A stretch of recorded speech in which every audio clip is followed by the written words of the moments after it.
how to create and open Messenger account. So if you want to create and open a Messenger account, then let me tell you one thing, that you can't create a Messenger account.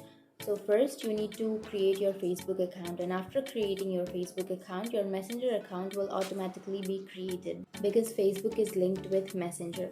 So what you have to do is, first of all, open up your Facebook application, and now you can go for create new account,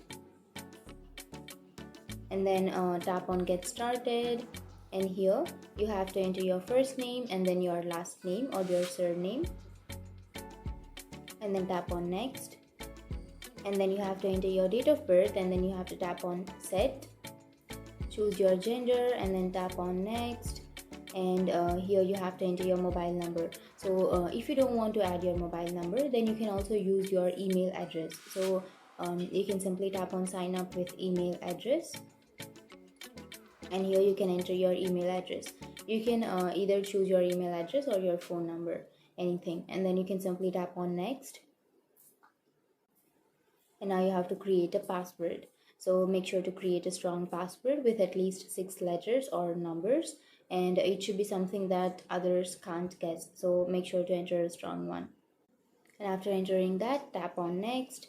And then if you want to save your login info, then tap on save, and then I agree, and then tap on OK. And now you have created your Facebook account, right? So what you have to do is, you have to simply go for the upper right corner which has that message icon, tap on that, and it will automatically take you to your Messenger. So Messenger is directly linked with Facebook. So if you want to create a new Messenger account, then you have to create a Facebook account, and after creating your Facebook account, your Messenger account will be automatically created. So that's it. That's how you create and open. And if you have any questions, feel free to comment below. Thanks for watching.